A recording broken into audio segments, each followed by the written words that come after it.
সেই ব্যাপারে আমরা বলছি হ্যাঁ ভোট দিলে সিরাজগঞ্জে আসছি যে ভোটের গাড়ি সেটা আমরা জনগণকে একটু উদ্বুদ্ধ করার জন্য যে আপনাদের হাতেই সমস্ত ক্ষমতা এবং অতীতের মতো মানে আপনাদেরকে একেবারে বাইপাস করে এড়িয়ে গিয়ে সব ডিসিশন নিতে এখন থেকে সেই সময় চলে গেছে। বাংলাদেশে কিন্তু অনিয়মিত সম্ভাবনা আছে, এটা আপনারা নিজেরাও জানেন। অনেক রকম বাধা বিপদে যে স্টেজে আসছে মোটামুটি সন্তোষজনক, আরও এগিয়ে যেতে পারতাম।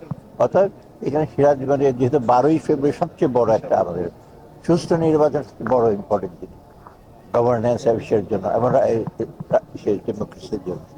আর গণভোটের ব্যাপার হলো সবসময় লক্ষ্য করছি কিছু সংস্কারের দরকার। আমরা কিছু শুরু করেছি, শেষ করতে পারিনি। আমরা যেগুলি শুরু করেছি জনগণের ভালোর জন্য। আমরা আশা করি ভবিষ্যতে যে গভর্নমেন্টটি আসবে এইগুলিকে জন্য, এটা তো ওয়ান অফ না একবারে শেষ করে দিলাম, এটা এগিয়ে নিয়ে যায়, সাথে সাথে তাদেরও ব্যাপার কিছুগুলো করবে।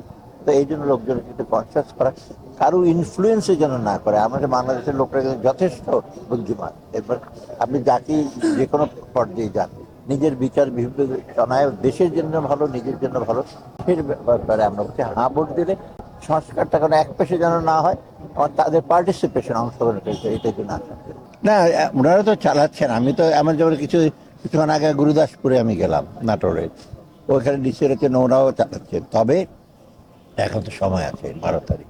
আপনারা ডেইলি আপনি দেখছেন সহজভাবে বলছে গণভোটের কতগুলি প্রশ্ন আছে, কিন্তু সহজ উত্তর এসে হলো আপনারা চেঞ্জ, পরিবর্তন চান, ভালোর জন্য চান এবং গণতন্ত্র আসুক, এই বেসিক প্রশ্ন তো এটা না করার কোনো উপায় নেই। অনেকে আমাকে বলছে যে এটা পূর্বে কত বিরাট লিস্ট, আরে লিস্টের বেসিক জিনিসগুলো তো বলা আছে কি চান, এটার ভেতরে প্রক্রিয়া এসে থাকবে। অর্থাৎ ওনারা সাহেবরা ডেফিনেটলি করছে। আমি তো আজকে তো ইমপ্রেস তো ওনারা যেভাবে সে করছেন, একটু সময় লাগতে পারে।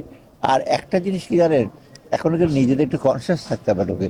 বাড়ি বাড়ি থেকে 500 দেশে কিন্তু যারা ভোট দেয় তারা এগিয়ে আসে ক্যান্ডিডেটের কাছে, কি তুমি কি করবে। আমাদের হাতে একটা সময় লাগবে, কিন্তু ওরা যথেষ্ট। আমরা দুইজনকে মাঝে মাঝে জায়গায় আসতে হবে, আমি আপনার বাড়ি পর্যন্ত চলে যাবো, আপনি একটু সামনে এসে আমাকে নিয়ে যাবেন না, কথা বলবেন না। তো এটা হবে আমার মনে হয়, কিছুটা এসে থাকতে পারে। একেবারে যে প্রচার হয় না বা উদ্বুদ্ধ করা হয়, এটা আরো সময় আছে। আজকে তো কত তারিখ, 16 তারিখ মাস, আরো তো আপনার বহু বাকি, 16 দিন বাকি আছে, 16 দিন আরো 30 দিন একেবারে